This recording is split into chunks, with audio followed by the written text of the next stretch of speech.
ce que nous avons, et que j'ai beaucoup répété, et qui va marquer le début de ma réflexion sur cette question de l'identité arabo-musulmane, c'est que vous avez inscrite aujourd'hui transversalement dans le monde, et qui vous touche au premier chef, mais qui nous touche tous finalement où que nous soyons, c'est une nouvelle idéologie de la peur qui vient de l'Occident, mais qui a un impact ici.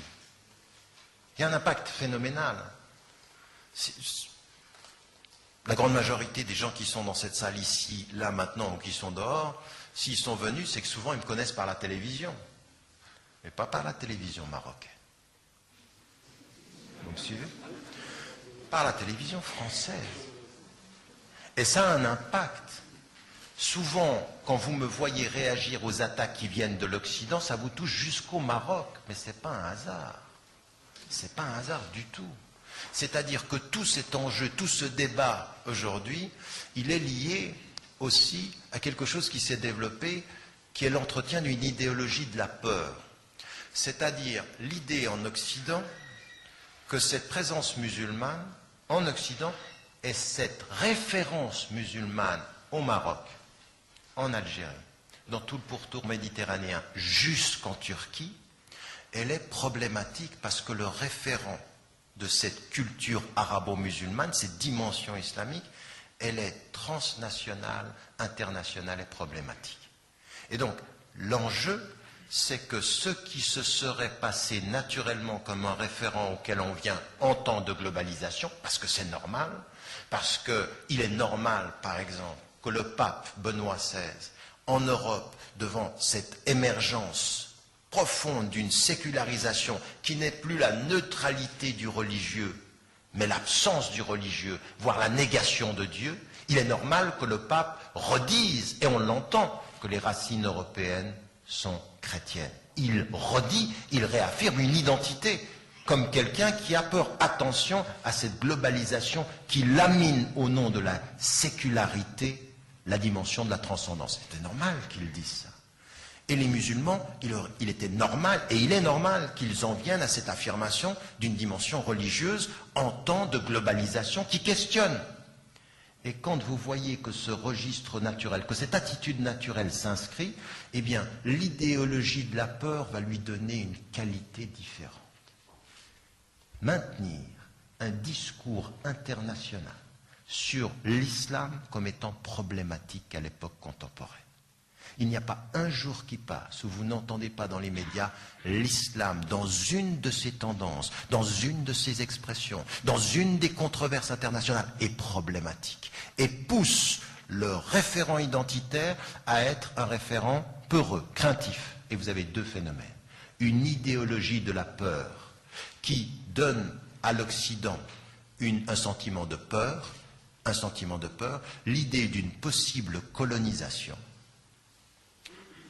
Vous avez entendu ce qu'a dit Marine Le Pen? Marine Le Pen, alors on s'est vraiment choqué. Comment a-t-elle pu comparer la présence des musulmans priant dans les rues à la présence des nazis? Et ce qui a choqué, c'est comme si c'était les nazis. Mais en fait, tout courant confondu, on arrive à la moitié des Français assez d'accord avec ce qu'elle a dit. Tout confondu. Et sur le plan de la droite, plus que la majorité. Donc on est dans la majorité. En fait, le discours politique que vous avez dans la droite classique ou dans la gauche classique, il est lié à ce discours de la peur. On fait peur. Et on fait peur aux gens en disant « ils colonisent ». Et cette idéologie de la peur de dire « elle colonise », c'est aussi de dire « vous au Maroc, vous êtes un problème ». Parce que non seulement vous êtes une société marocaine où le référent musulman, on le sait, est important, il est affirmé par vos autorités, il est affirmé par la population, tout le pourtour méditerranéen s'affirme dans cette tradition-là, avec les traditions culturelles marocaines et spécifiques qui vont de ce qui peut être le kabyle, le berbère et toutes ces identités singulières qui s'expriment, et dont certains parfois en Europe jouent, c'est-à-dire affirmer la berbérité, le fait d'être kabyle, pousser les amazirs, c'est passionnel. Mais cette dimension, elle est une idéologie qui va se construire sur cette peur potentielle, la peur de la colonisation. Et vous, votre référentiel, il est problématique. Pourquoi?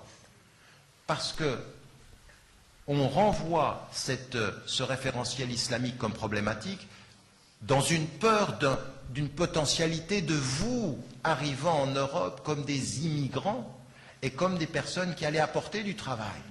Et aujourd'hui, ce discours-là, il est international et il vous touche. L'islam est problématique et ce référent est problématique. Donc il y a une idéologie internationale de la peur qui fait penser à l'Occident qu'il peut être victime de cet islam-là, victime de ces musulmans qui se déplacent, victime de ces immigrés, victime de cette présence. Et en plus, non seulement les Marocains viennent s'installer en Occident, mais en plus, dans leur pays, le référent islamique et cette particularité culturelle, ces racines culturelles, n'ont pas tendance à disparaître, mais à se réaffirmer, et en particulier dans les classes les plus éduquées. Donc vous comprenez qu'on entretient ceci, et on l'entretient internationalement. Le même débat que je vous tiens ici en Malaisie, en Indonésie, en Australie, la même chose. C'est le même rapport international à cette problématique-là. Et donc, ça a un impact sur les musulmans, sur vous, parce que ce discours-là qui passe par les médias, que vous regardez parfois même davantage que les médias qui sont vos médias ici, ça façonne des esprits, une idéologie de la peur qui fait attention, l'islam est en danger. Ajoutez à cela que de l'autre côté, ça c'est la construction d'une idéologie de la peur internationale qui fait, en l'occurrence, que l'Occident se présente maintenant systématiquement par rapport à l'islam comme potentielle victime de l'islam, victime de son extrémisme, victime de son nombre, victime de sa colonisation, victime de ses intolérances, victime du statut des femmes. Sont des victimes, on est dans une situation de victime, donc on projette une image, et elle travaille à l'intérieur des populations européenne et occidentale, raison pour laquelle ceux qui sont en train de l'emporter sont tous des partis populistes, ils gagnent sur cette victime-là, sur cette victimisation-là, sur ce sentiment victimaire, et du côté musulman, on entend ceci, ça façonne les esprits, au point que certains musulmans ont même peur d'apparaître comme tels, c'est-à-dire qu'ils confondent la normalisation de leur être musulman avec le fait de disparaître. Il y a des musulmans marocains au Maroc qui pensent que la bonne façon d'être un musulman marocain, c'est d'apparaître marocain, mais pas trop musulman. Eh oui. Non mais vous souriez, mais c'est grave. C'est grave qu'un sentiment, une pression internationale réussisse à vous faire croire ça. Le bon musulman marocain d'aujourd'hui est le musulman invisible.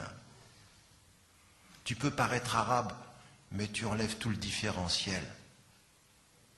Oui, le différentiel de principe et de culture, parce que ça participe de votre culture. Mais de l'autre côté, pourquoi est-ce que ça marche? Parce que l'autre problème que l'on a est une profonde crise de la conscience arabo-musulmane contemporaine. C'est une crise de confiance. Et cette crise de confiance, c'est qu'il n'y en a pas beaucoup parmi vous dans cette salle, pas suffisamment dans votre société, qui pensent pas simplement comme une espèce de coquetterie intellectuelle, mais très profondément, du fond de leur cœur et de leur conscience, du fond de leur être et de leur existence, du fond de leur projet de vie et de leur famille, qu'en fait ils ont quelque chose à apporter en restant fidèles à ce qu'ils sont. Parce que la vraie question est celle-ci, c'est pas reste ce que tu es, c'est est-ce que tu as les moyens en étant ce que tu es d'apporter quelque chose à l'époque dans laquelle tu vis.